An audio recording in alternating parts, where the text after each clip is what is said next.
Welcome to Buckeye Bar Guys here on the Buckeye Bar Talk Network. I'm Mike. I'm John. And we are here to introduce you to our new show, new network, and basically, here we go. Hi, how you doing, John? Good, good. How are you doing? I am good. Today we're living in Northeast Ohio. It's a rather warm one out there, but yeah, it's hot. Me and Katie and the baby, we went on a walk earlier. Took the dog. Yeah, it was really hot outside. Yeah, I was out mowing, so that was fun. But it is what it is. All right, so Buckeye Bar Talk, the network. To get into it, basically, as I said, we're new. This is our first episode, episode 1 of Buckeye Bar Guys, which will be on the Buckeye Bar Talk Network. Basically, what we are, can't tell, we're brothers. We have an unbelievable passion for Ohio State football. We love college football, sports in general, and other passions that kind of complement what football is to us.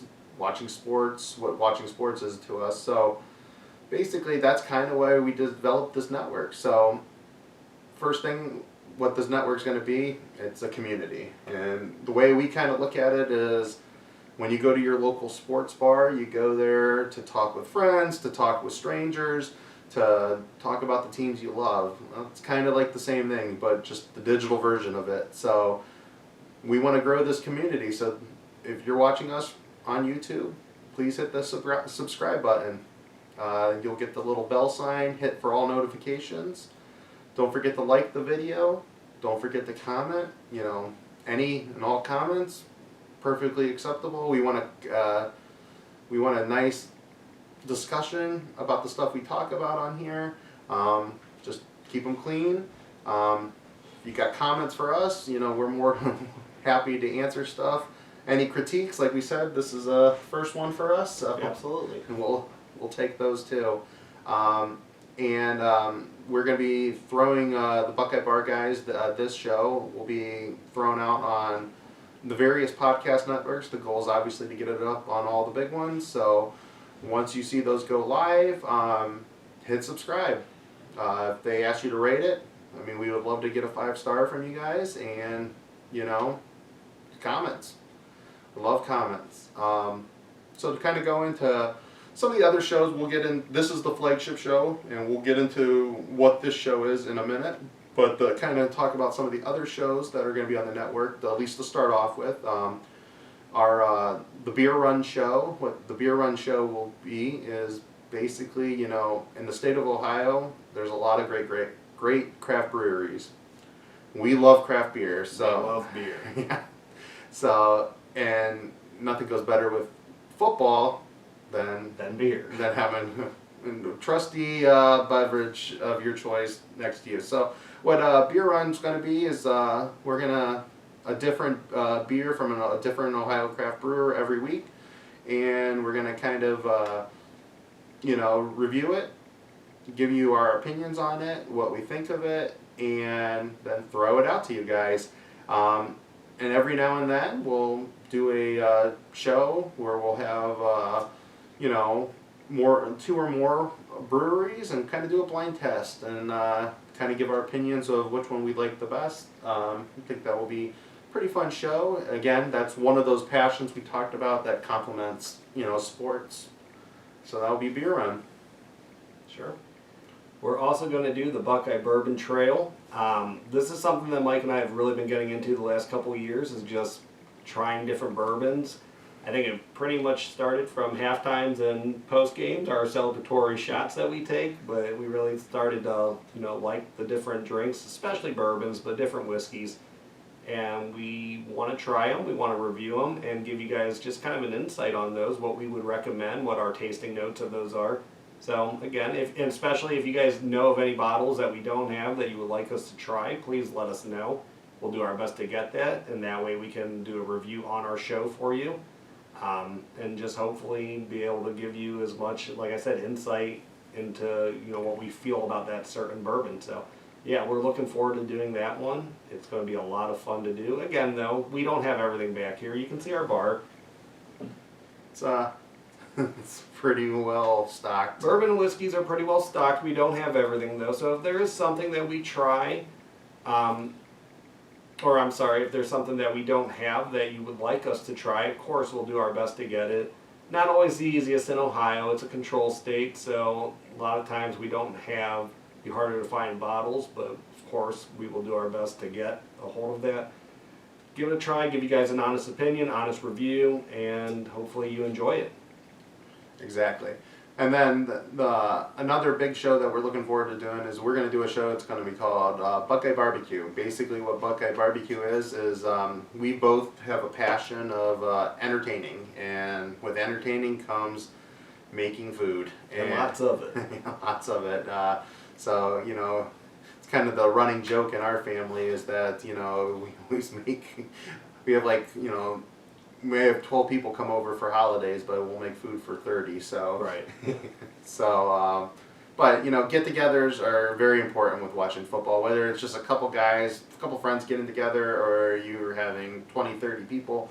Entertaining is fun. I love it. I know John over here loves it. And basically, kind of doing with that is, we've kind of created our own, we kind of developed a passion to cook, and so that's kind of what this show is. It's mainly going to be focused on grilling and smoking, outdoor barbecuing, but we've come across several recipes over the years, and we've kind of adapted them to ourselves. We've tried different things, so we're going to show you that. But it's not just going to be that stuff, it's anything that kind of goes with serving at a party. If it needs to be cooked in an oven, we'll cook it in an oven. If it needs to be cooked in a slow cooker, we'll do it in a slow cooker.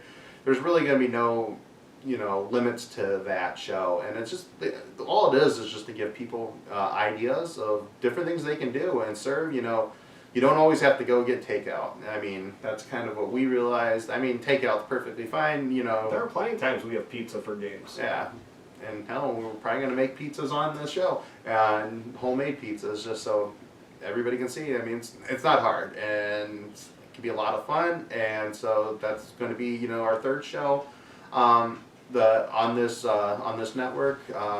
Basically, those three shows are very visually type shows, so those are YouTube shows. We'll obviously throw up other videos too, throughout the week. If something big happens, we'll cut in, maybe do a quick 10-minute video or whatnot.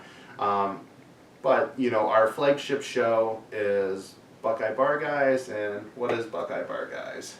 Well, Buckeye Bar Guys is going to be you and I discussing the thing that kind of brings all this together. It's going to be about Ohio State. It's going to be about college football. That's kind of where we discovered most of these passions are, that we would sit down. We've been watching games together for 25 years, something like that. Almost every Ohio State game, at least every one that we could, watch that was available on television, we were together. We'd be watching the games together, and that was really, as we got older, we could start drinking, and beer started going with it. We would do our celebratory shots, like I said, so bourbon would start going with it. Food was always a big part of it. But really, that's what started all this, was Ohio State football, and that's what Buckeye Bar Guys is going to be about. We're going to sit down here, we're going to talk about the games. Hopefully we can bring you guys a lot of content each week, so sometimes it's just going to be a preview of the team they're going to be playing. Sometimes it's going to be a review of the team they played. Maybe a quick video before the game, quick video after, maybe a little quick, halftime shot of us, just what we just saw during the first half and what we're hoping to see in the second half. A halftime shot of us taking our shot. Maybe minus the physical shot. Yeah.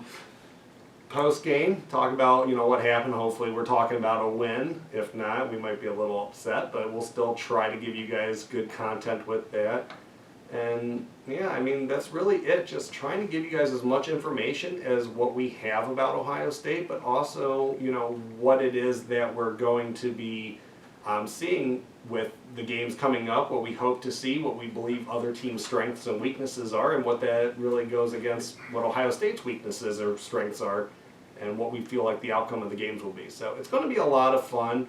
Of course, sad note, and I'm sure everyone already knows, so I don't need to spoil this, but it's going to be a little bit of time before we get to see Ohio State play some games. Yeah, exactly. Now, we decided, that was kind of maybe puts a damper on things. You know, you've been talking about for a majority of the summer about us, you know, starting the network, and then boom, here comes this decisions. But you know, we've decided we're going to grind on through. Roll on. We're going to keep going with There's this. still plenty of news. There's going to be recruiting news, there other types of news. As of now, 3 other conferences are still going to be playing football. We'll show you, you know, we'll talk about some of that stuff. We'll talk about... And of course, there's always news about the idiotic decision to stop the season. Exactly. And I think that would be perfect time. Let's start getting into this. Sure. Yeah. All right, so you kind of want to take us down, John, to memory lane, how this started? So, I mean, I think in the back of our minds we've been scared for some time that we weren't going to get a season, that college football was just going to cancel altogether just because all the COVID stuff happening. I'll try not to put too much opinion about, you know, my thoughts on COVID on this. But we've been scared for some time that this was going to happen, that this was the reality. We're not going to have a season, especially how last year ended. Real bitter. We knew we had a really good team. I don't know if they would have won the national title or not had they got past Clemson, but we knew we had a really good team, and we had a lot of those pieces coming back this year.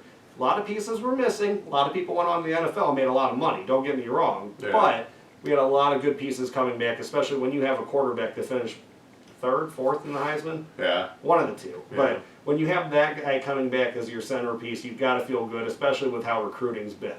Yeah.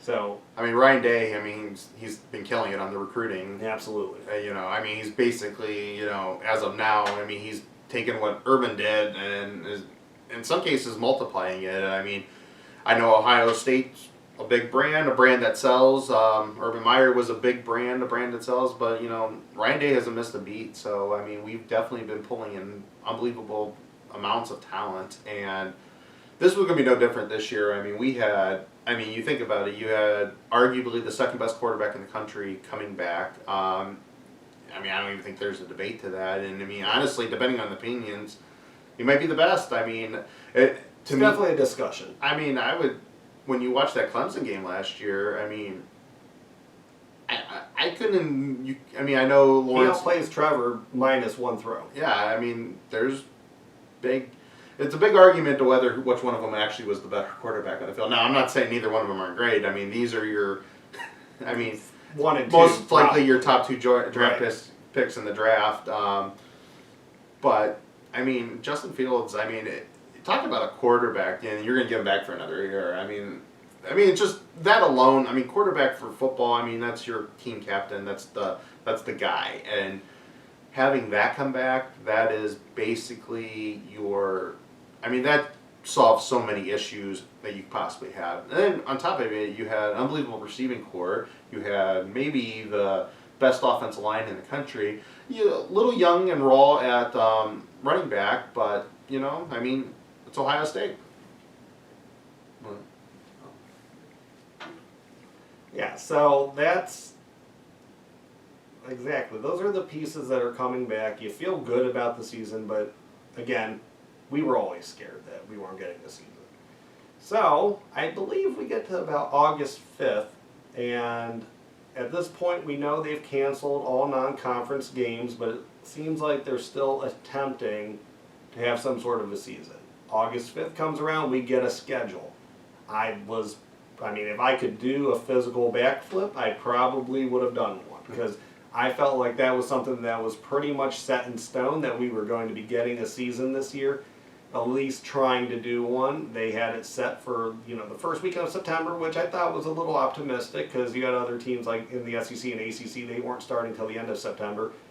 But you know what? It was something that it was there. You had it on paper. You had it on all the major media outlets. We were getting a season. I was so happy about it. Then we get to Saturday. So this is Wednesday. Yeah.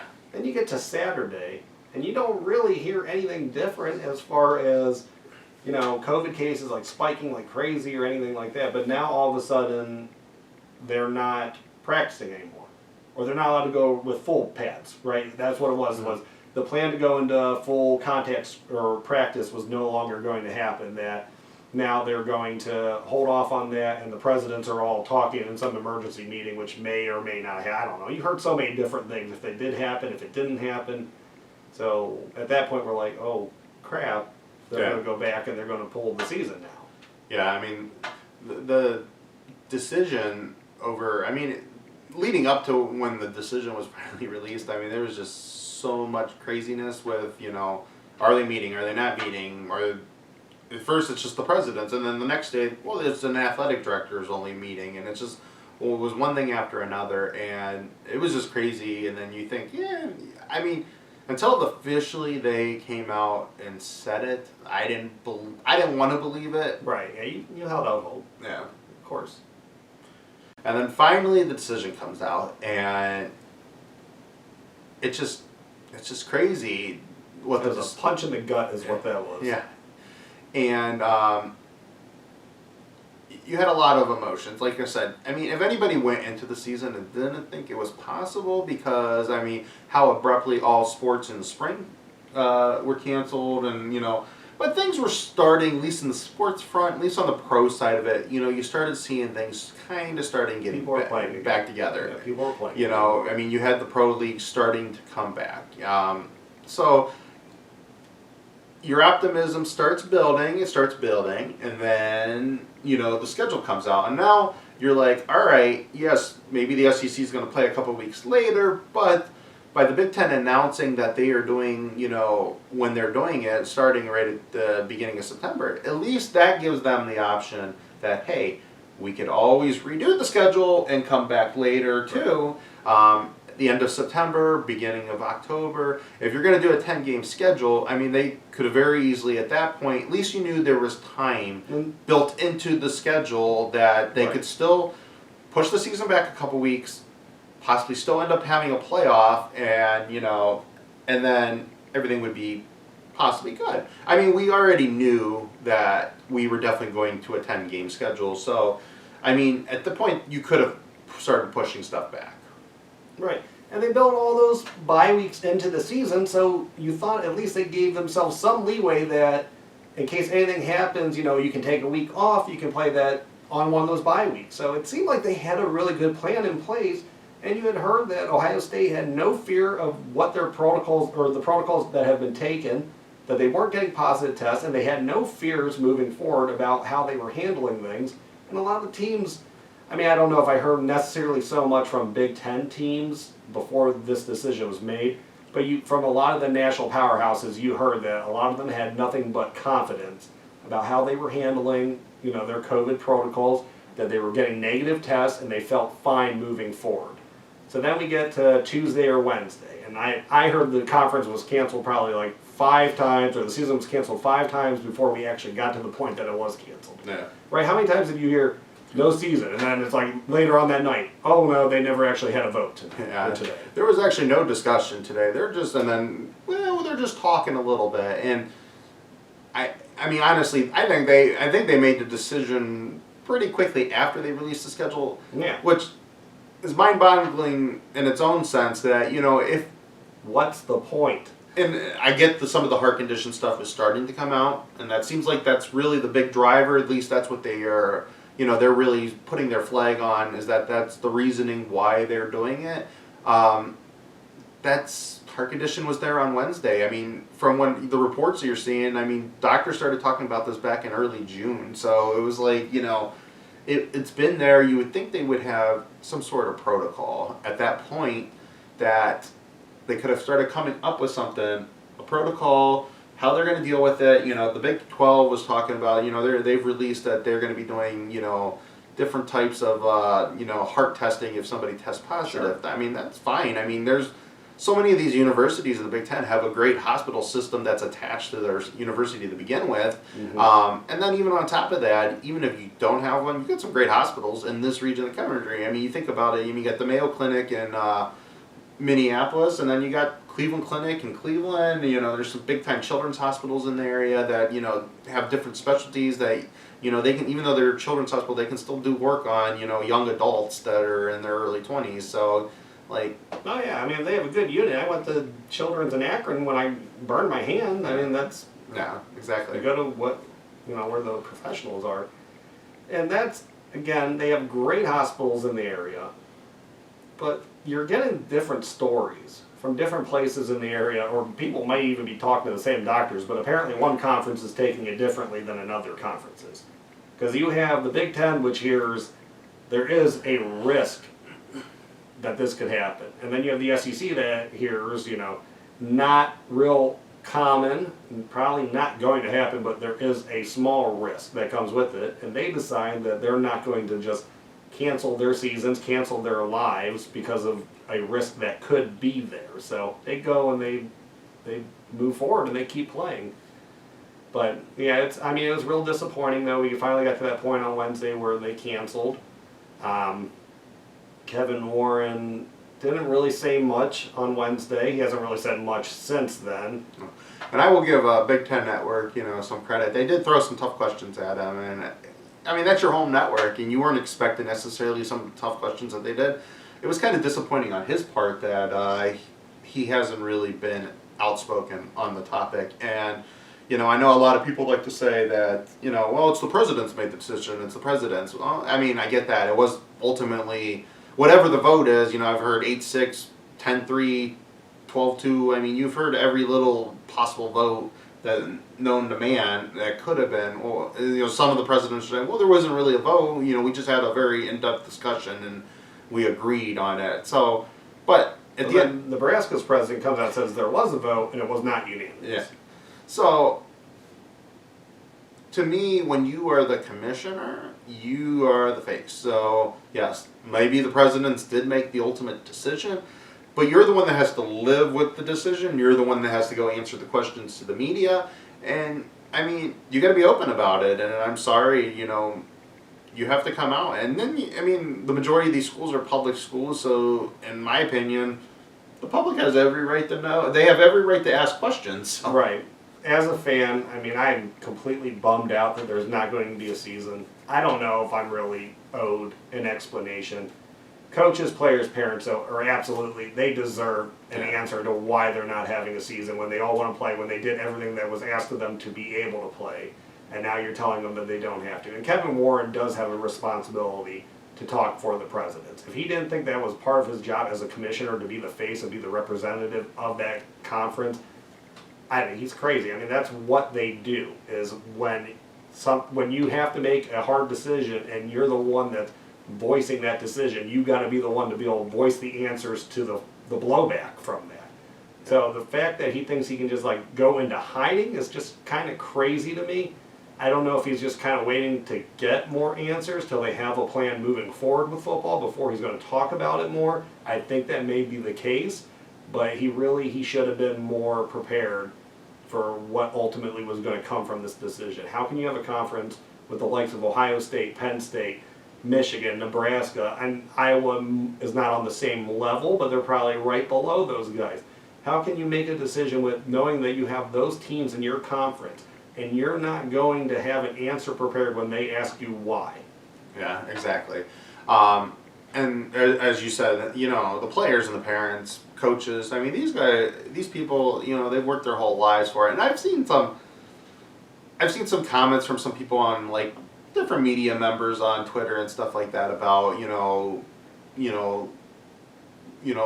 about the mommy and daddies fighting for you and stuff like that. This isn't Little League rec baseball. These aren't Little League parents. These parents have seen their kids work their butts off for their whole life. They have a goal. Their goal is, and you can argue whatever you want to argue about, pro sports isn't guaranteed, and I get that. There's no guarantee that they're going to go to pros, but they went to Ohio State because they want to go to pros. To go play football. And, that's the point. And so these parents, and I feel for these parents, and talk about a great group of parents that Ohio State has, and not just Ohio State. You're seeing this across the entire Big Ten. Iowa parents, Nebraska parents, I heard they're following suit so they can get the information on why the season was canceled. All these parents are sticking up for their kids. It's amazing. Yeah.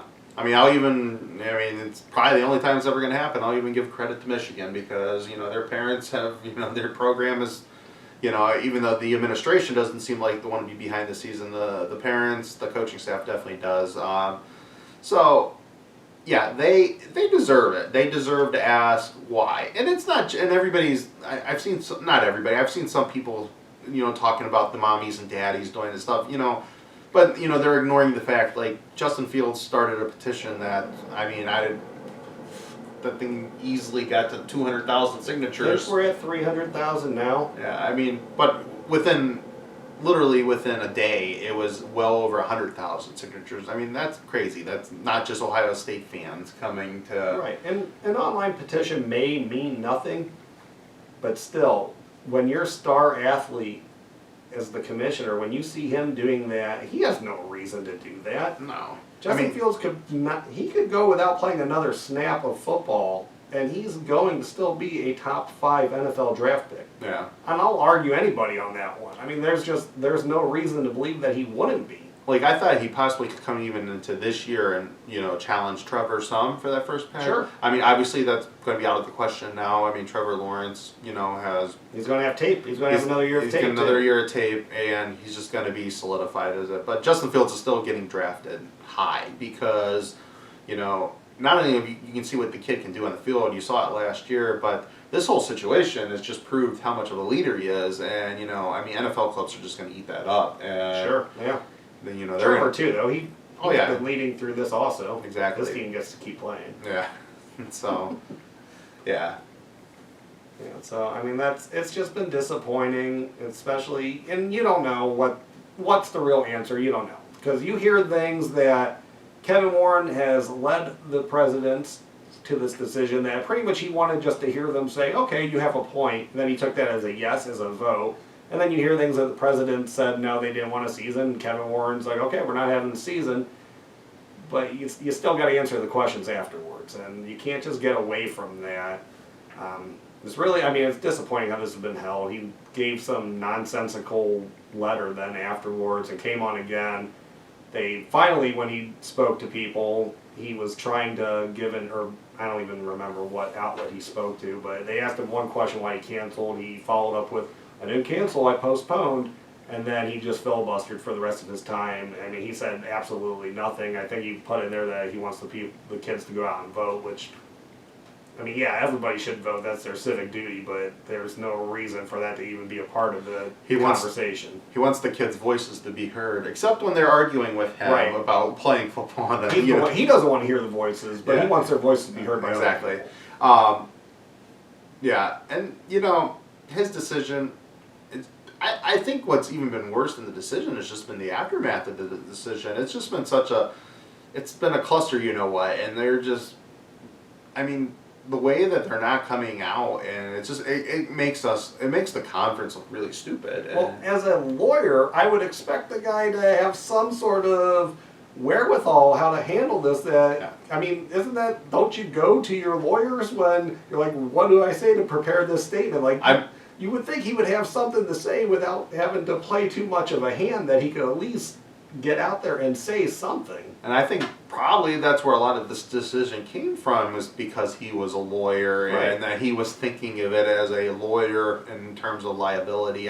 He can say what he wants. I know he kind of said that was not necessarily an issue, but it is. I kind of call BS on that. I do, yeah. That,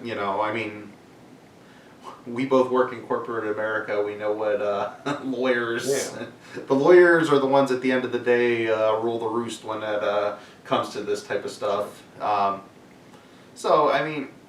decision, the aftermath of the decision has just been bad. And then when you see some of the other conferences,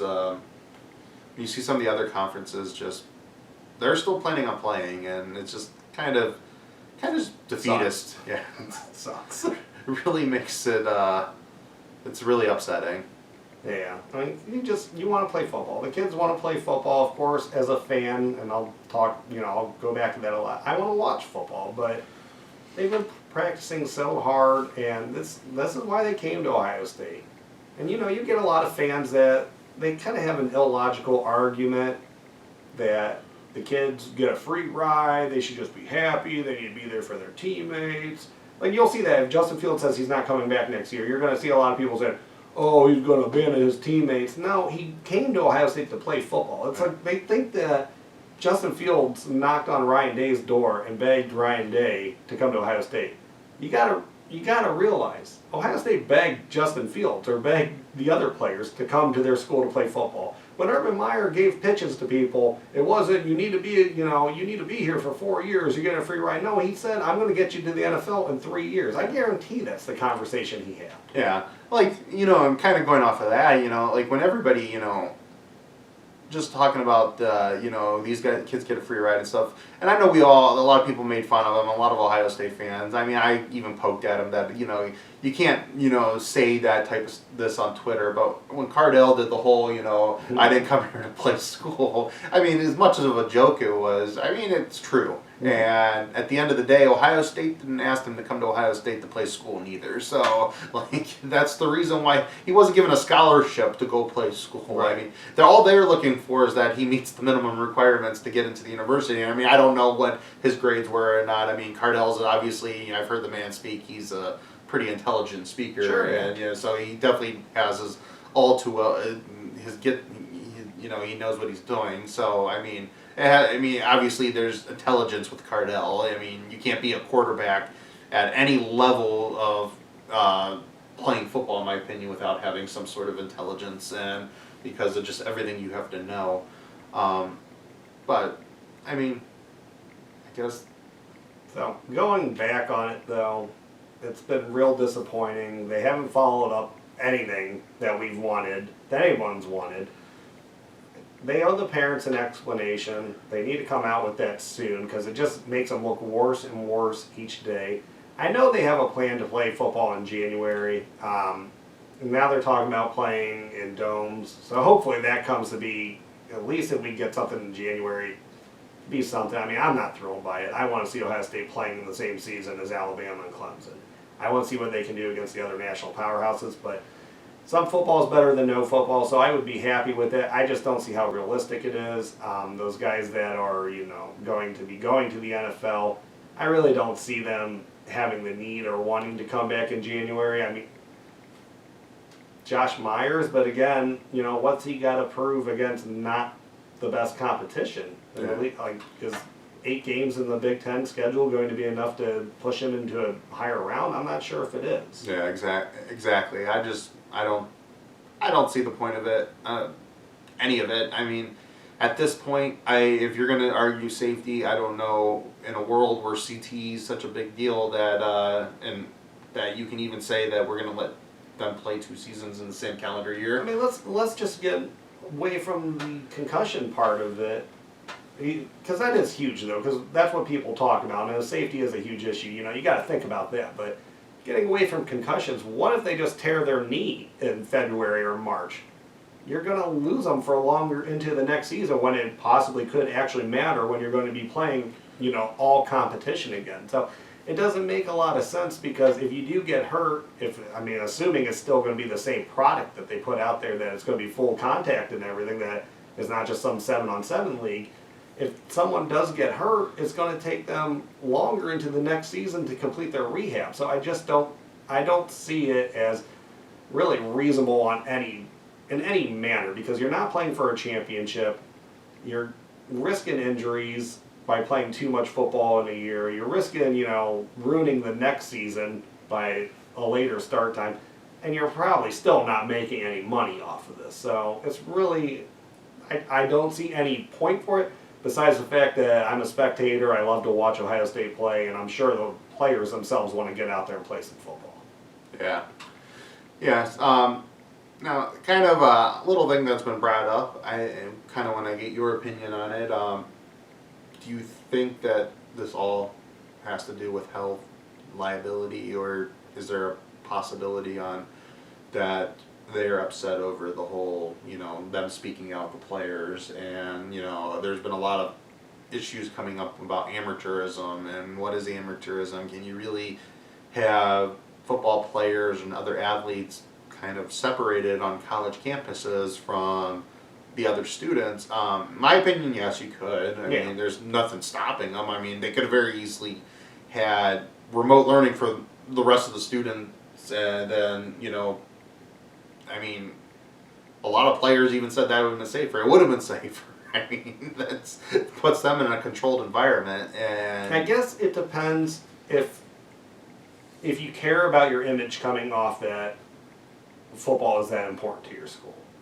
Which, when it's Ohio State, I mean, you're only kidding yourselves if you say it's not. Yeah. So, I think that plays a factor into that. But to go back on the first part of the question, I think it's very odd that the two conferences that had players like publicly, talking about unionizing, publicly writing letters to the conference itself, kind of outlining their expectations of, being kept safe, and for Pac-12, even compensation in there. I do find it kind of odd that those are the two conferences that decided, hey, we're not going to be playing football this fall, the first one. So I do think that there's a little bit more to it. I think what you're saying about preserving amateurism has a lot more to do than what's being talked about. Yeah, I think that that's what my opinion on it. And honestly, they gotta start addressing some of these issues. It's kind of the annoying thing about the NCAA and the conferences that it's always kicking the can down Always sweep it under the rug. Yeah. And name, image, and likeness is coming, and they have to start addressing some of these topics because there's going to be a possibility for these kids to really start making some real money off of their name, image, and likeness, and so they're going to start getting with the picture. It's going to smack them in the face. I mean, there's already states pushing that it needs to start happening sooner rather than later. And at the end of the day, the NCAA is just they're just a body that just regulates the sport.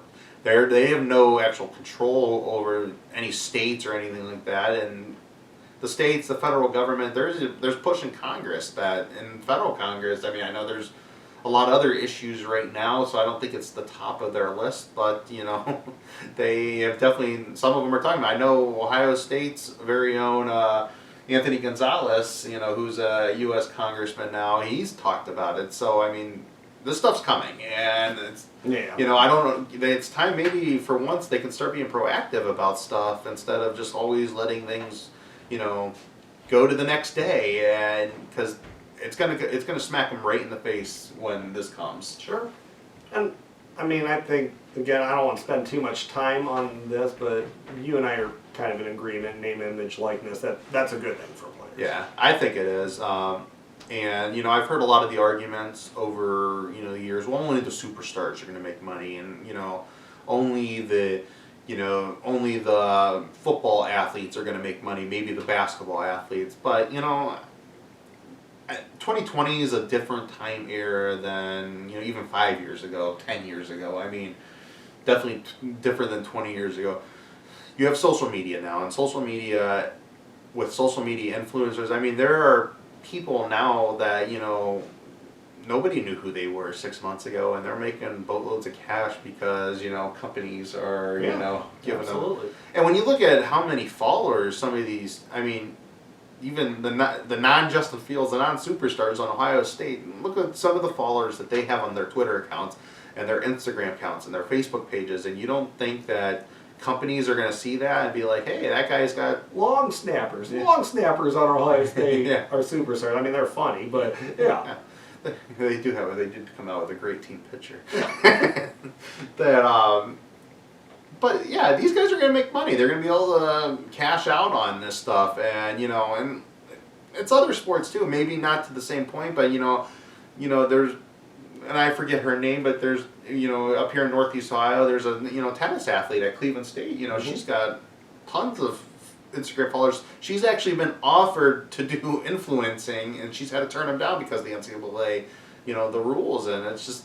I mean, this is coming for these kids, and like I said, it's going to be a lot more than just just superstars, just the guys that are the it guys on the team. There's going to be a lot of open opportunities because of social media that's going to really open the doors for a lot of these athletes to make money off themselves. And they deserve the opportunity to monetize their skills. If someone's willing to pay you to be the voice of a company because of you're successful in a different area, you absolutely do deserve the right to be able to accept that. Yeah, and going with name, image, and likeness, I mean, I think anymore, I'm even would be more open for it to even go further with paying, but we're not there yet with compensation, with giving them money from the universities themselves. I mean, we're not there yet, and I don't know if we will get there because there's a lot of other issues that need to be answered with Title IX and stuff. But this is a great first start, and this is big for these kids, and the universities need to start getting behind it. Right, I know, and the fact that it cost us a season of football is it's disappointing, but we'll live. We'll go on. I mean, we have other games to talk about. We can still talk about Buckeye stuff. We can do a lot of fun stuff with Ohio State still. It's just, unfortunately, it's not going to be a game every week, which really stinks. Yeah, we definitely, and we've been discussing, some alternative Ohio State stuff that we can talk about. I think, we'll talk about past seasons, talk about different players. We'll even talk about Buckeyes in the NFL. And I mean, there's a lot of Buckeye-centric stuff, obviously recruiting. I mean, they're still going to get commits. And when you talk about, I mean, I know there's a lot of discussions how this is going to hurt the Big Ten in the future recruiting. I think there's a lot of possibilities to that. I personally think Ohio State's going to, at the end of the day, is going to be fine because, your coaching staff has come to bat for these kids. So these parents... They're doing what they're supposed to do in this case. Yes. Parents are seeing that. It's still Ohio State. It still puts kids in the NFL. And, you're still... Whether it's this year or next year, they're going to be competing for the national title next year, even without Justin Fields. Some of these kids, they're still going to be the favorites to win the Big Ten. And, so, I mean, they're still going to be on the national spotlight. So, I just think just to kind of maybe start tying this issue up before we kind of, the way I look at it, I try to get some of the stuff off our chest because, going forward now, just let's move on. The decision until... whatever reporter breaks the new crazy thing tomorrow, I mean, this decision is final now, so, I think the point is to start moving on from the decision and where do we go from here. I just wish Ohio State would have maybe used their weight a little bit more in dealing with it, and maybe they did behind closed doors. Do you think, Gene, I think some of the stuff... Talk about the administration that it seems like, recruiting's not going to fall behind because the administration has been on board with trying to get a season. So where do you think Gene's head's at? I think Gene's definitely in favor of still playing. And the reason why I've said that is I've seen a lot what the coaches have tweeted out, what a lot of the support staff has tweeted out, what they've liked and what they've retweeted and stuff. Right, yeah. I mean, Brian Heitland's retweeting, let's go play in the SEC. I mean, Pantone... He's retweeting everything. Yeah, so, I mean, there's been some there's some pretty interesting comments been made about the commissioner that's been retweeted by the coaches. Right. So that if your athletic director wasn't, wanting a season, he probably would have told him to knock it off. Yeah. I mean, I would think that if he wanted that, I mean, you can't really control your players necessarily what they tweet, but Gene could have very easily went to Ryan Day and been like, all right, we've had our fun. You need to tell Tony to no more tweeting some of the stuff that he's tweeting. I'm scared though. The one thing that does frighten me with recruiting, and even though not so much with Ohio State because they are just a national brand, national powerhouse. I mean, they're the biggest brand in the country. But the one thing that does scare me about recruiting, we get to the winter and they postpone, cancel the season again. Then I'm scared 5 stars moving forward are going to say, yeah, I like Ohio State. This isn't a real football conference, though. They don't want to play football, so I'm going to go to the SEC, and I'm going to go somewhere that wants to play. Well, I'm glad you brought that up, because that kind of gets us into the next topic. So, going into there, what we kind of wanted to talk about, in this episode, especially, I mean, like I said, there's a lot of fun things that we can do. While we're waiting for football, all we can do now is just talk about. But what we're going to discuss now, it's not even a fun thing that we're just BSing about and stuff like that. I'm at the point where I would like to see this happen. So we've started discussing. We'd like to. I think it's time that we have a super league. college football is moving to a place that is not just regional anymore. You need some sort of uniform league that everyone's playing the same competition week in, week out. You can't just have these constant arguments that, well, the Big Ten's weak, they're not going to beat, the SEC, or Clemson goes undefeated every year because the ACC sucks. Like, they need to be playing the same people and have some sort of system in place that you're going to get, be happy, be satisfied with the teams that are playing for a championship and the ultimate winner. I mean, I don't think there's any question about the teams that have won national titles that they deserve it. I mean, looking back, can you really say anyone, they weren't one or two best teams in the country that they didn't deserve a national title, that they just lucked into the game they played? So, but still, it's just constantly the argument that someone else deserves, a chance to at least play for a game and they don't get their chance to play for the championship. So I'm kind of a traditionalist mostly when it comes to college football, so this is something that's a little scary territory for me to think about, because I like the Big Ten. I like who Ohio State plays. I like the rivalries and teams that they usually play the same teams year in, year out. But I do think it's time for a change that you kind of need to get with the times. I mean, college football, to a lot of us, it's as big as the NFL. It's about time that they start, treating it like that and getting us to a system that is just more so that, the national game that it has become. That it's not just some regional sport. Yeah. And I think the most important thing with doing a super league, is that you have one administration that's over. Instead of having the Power Five each has their own commissioners and stuff, you have a commissioner. And that's what we needed anyways. You needed one body to be ahead of this whole situation to begin with. How can 3 Power 5 teams be playing and 2 not? It doesn't make sense. The data behind everything with the pandemic, there's no difference in any of the data. It's the same no matter which part of the country you're in. I know some parts of the country are hit a little harder than other parts of the country, but it's still, it's the same disease. It's going around the same. You catch it the same way. Yeah, exactly. So again, I don't want to talk too much about my thoughts on that. But all right, just Super League. Let's talk about our Super League. So the Super League. And to address a couple things. First of all, it's a 48-team league, and that's broke down into 8 divisions, 6 teams per division. So that's 48.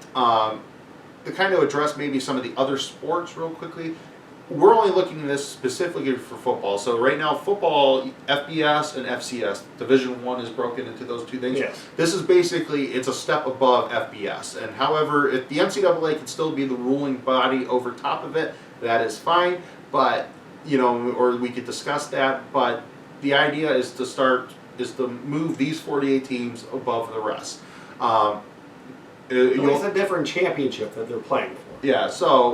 Yeah, so basically, and then how the remainder, the teams that didn't get, of the Power 5 that don't get selected to go on, and the group of 5 schools that didn't get selected to go on, however they reform FBS, and maybe they'll bring up some FCS teams to reform FBS, that's fine, that is going to be on them. I think football, the powers that be has kind of separated themselves, so I think we need to, I think Ohio State and Northwestern view athletics, football in a much different way. Yeah, I think it means a little bit different to them. And I think that's why we need to start separating. So this is just a football only idea. Now, when it comes to basketball, you'll notice some of the big basketball schools that don't necessarily have a football program or a good football program, we're not including them into this, because the way we look at it, March Madness is a good thing. You could still play, even if you still played in this league, but in Division I basketball, you could still go to the regular March Madness tournament. Because I don't think, we're basically breaking up the Power 5 conferences. I don't think we're doing this for football. I don't think the Power 5, I don't think the Big Ten's going to invite Ohio State to come back in for the rest of the sport. So, this is going to be a change of conferences for all sports most likely. But you can still play in Division I athletics. That's right. My point of view on that. So, you might just be playing, but what they could do is they could create from this, if you're talking about basketball, you could create 2 or 3 different conferences from this Super League for football, and then winners of those could get automatic bids into the NCAA tournament or something like that. I mean, there are ways that you can get this treated fairly for other sports. I think for football, the easy way for football, it's 8 6-team divisions, and then once you go into the other sports, you can easily break it into 4 12-team conferences. I mean, how I kind of grouped everything is every 2 divisions are fairly close to each other that you could actually make a conference out of it for all other athletics. When you get out to the West, and I mean, which is true now in all sports, once you get out to the West, things get more spread out anyway. I mean, all those Western teams, it seems like it does, whether it's pro sports or college sports, they all travel so much because, I mean, it's nothing's close out there. It's so much greater distances than nothing's close in the East. So, I mean, you still have the same issues in the West and this new thing as you will in any other league. But, so, basically, so as I said, that's how we're going to break it down. So, playing games in this football league, so there's 48 teams. You play the other 5 teams that are in your division. So there's 6 teams in a division. You play the other 5 teams, so that's 5 games right there. And then you kind of take an NFL approach to this. So, you play an entire another division, so that's 6 teams, and you play all of them. And that would make 11 games because it's another 6 added. Right. So, and then you do that on a rotating basis. So you take away your division, that's 7 other divisions. So in 7 years' time, you play every team that's in this 48-team Super League. Which to guys like you and me, that's a lot nicer than people signing contracts and then breaking them, 5 years before the game is actually supposed to happen. Yeah, exactly. And then that final game, again, kind of going off the NFL approach. So again, and this is on a rotating basis, you play a different league every year. That last game is whoever finished in the same spot in that division. So, if you're in Ohio State's division, like you're Ohio State, and they know that they're playing their one game against the division that Alabama's in, well, if they finish first and Alabama finishes first, you're playing Alabama next year. Right. So, exactly. Like, you might not know if it's home or away, but because that will be decided by the schedule makers and stuff like that. But you basically are going to know every season, going into every season, who you're playing. You're going to know, hey, we're playing our division, we're playing the division that houses Clemson next year, we're playing that whole division, and then we're playing the one team that in USC's division, whoever finishes in the exact same position as us, and that's how it is. So that's your 12 games. And, right now we're just kind of talking, like we're going to split this up into, I think, 6 different episodes, so it's a 6-parter. Basically, this part is just us kind of describing what this is and discussing it. Parts 2, 3, 4, and 5, we're going to break down 2 divisions per part. Yes. So, I think, we're going to start like with Ohio State's division will be first, but that'll be the next part. So it'll be on our next episode. And then finally, the 6th one, we'll talk about kind of how how we could set the playoffs up in the system. And how we're going to get a champion from that. Yeah. Sorry. All right. So with that, so how I would like to then do it with TV. So the Big Ten, just a couple years ago, they just signed a 6-year deal with ESPN and Fox for $2.6 billion, I believe I read. So if you think about it, there's 4 major networks and their subsidiary networks that deal with major college football. There's ESPN and their networks. Yes. There's Fox and their networks. There's CBS and they have a couple networks. And then there's NBC and their networks. I like Fox. I like Fox. Gus and Joel. They are the best. And that's not me being biased. They are the best crew. It's Gus and Joel. Yeah. So basically, if you think about it, so instead of each individual network, come in and just bidding for it, kind of doing how like the NFL does it. The NFL, they kind of do all their TV rights together, and they just decide who's taking, which of the conferences. You bid on each conference, so that's a little different, but it's still the NFL makes a group decision of who's carrying what games. Kind of same philosophy with this. So you have 4 networks systems, and then you have 8 divisions. So each network system would get 2 divisions. Yeah. So let's say if the Big Ten got $2.6 billion from those 2 networks for their TV rights. So let's say this conference, they say, we want $10 billion, we want $12 billion, and you 4 now equally pay for that. So if it's $10 billion divided by 4. That's how I would set it up. Mm-hmm. Yeah, makes sense. That's a good way to do it. So that way everyone's putting in the same amount of money, and you can distribute the games evenly between or amongst all the different networks. So yeah, I mean, I like that. I think it makes a lot of sense. Yeah, that's how I would do it. So on our next episode, we'll definitely start getting into kind of our thought process of how with the divisions. We'll start with our first 2 divisions, and we'll go from there. Yep. And anything else, that craziness that can happen within this week in college football, I mean, I'm not thinking we're getting a Buckeye season, so sorry.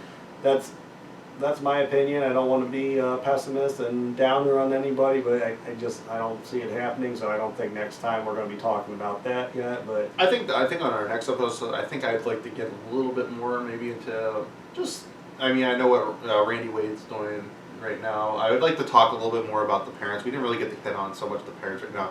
I think the parents, I think some of that stuff has been kind of inspirational. I mean, we're not going to get into the big spiel of, the Big Ten again, but, I think to me it's just kind of, Well, I think we're going to have more about the parents next time, too. I think they're going to get more answers by the next time we talk, so. And Fields' attorney, the guy that got and Tate Martell, the guy who represented them, he's peppered all these schools with the Freedom of Information Act law. Yeah, so we're going to get more information by the next time we talk. I'm almost sure of that. If not, then Kevin Warren really needs to go, but really needs to rethink his approach moving forward on how he wants to handle tough situations. Okay. But I'm almost certain we're going to have more information. So we're going to have more to talk about as far as, status of the Big Ten, status of college football in general. Yeah, you'll obviously know more about where the other conferences are still sitting. I mean, are they still playing? Are they not playing? I mean, right now, it seems like everything's go. I mean, I'm still going to be... I think it's going to be very hard pressed to get the SEC to say that they're not playing. And the reason why I say that is because, they have there's no media, any national media that's coming down on them. With them having ESPN as their partner, I mean, maybe if ESPN was making a bunch of news stories that the SEC needs to cancel, they're not doing that. So I did see, though, Vanderbilt is halting football activities. I did see that, too. Which the SEC, honestly, they've been looking for an excuse to kick Vanderbilt out for years, so they'll be glad. It's going to be the opposite. It's not going to be someone looking to play somewhere else. They're just going to boot them out of the league. Maybe we'll have to send our Super League over to the SEC. Vanderbilt is not included. No. They've been looking forward to kicking those nerds out for a long time, so they're going to be happy with that. But if we don't have more information, we'll have something fun to do. I mean, like I said, we'll be doing part 2 of our Super League, and we'll talk a little bit more on the parents. I mean, there'll be some more information coming out about this situation, and we'll come up with something else. Yeah, we'll talk about past Buckeye teams or hypothetical matchups, and we'll figure something to fill the time. It'll be a lot of fun. So, I think that's it for this week. Yeah, thank you everybody for joining us on our inaugural Buckeye Guys show here on the Buckeye Bar Talk Network. And like said before, YouTube, hit the subscribe button, like this video, comment on this video. Leave us even if there are critiques about the show. Things will get better on it. Like I said, we're really excited about this. I think this is Twitter is at Buckeye Bar Talk. Yeah, everything's Buckeye Bar Talk. At Buckeye Bar Talk, BuckeyEYeBartalk. And we'll have our link tree down it'll be in the description. Just click on the description of this episode, and you'll see the link tree link. And you click on that, and it'll show you where all of our links are. And so right now we have an active Facebook page. When this video goes live, we will have an active Facebook group page, so more abilities for people to, give their opinions, to talk, Ohio State, to talk college football, have a good time. We have a Twitter page, we have an Instagram page. There are more pages coming. We're going to be on most, if not all, the major podcast networks. Once we submit the episode in for approvals, and everything that goes with those fun processes, and then we're here on YouTube. So yeah, so come on over to our bar, guys. Let's all have fun. Let's talk about football. Like, subscribe, and just hang out with us. yeah, thank you. See ya. Well, thank you for watching here, the Buckeye Bar Guys, here on the Buckeye Bar Talk Network. Please subscribe to the network, and when you get the little notification bell, just hit that. Hit all notifications, that way you'll get alerted when all the new episodes come up. Comment, like the show, and we hope you join our community, come join our bar. Like, comment, share. I'm John. That's Mike. We'll see you guys next time. Thank you.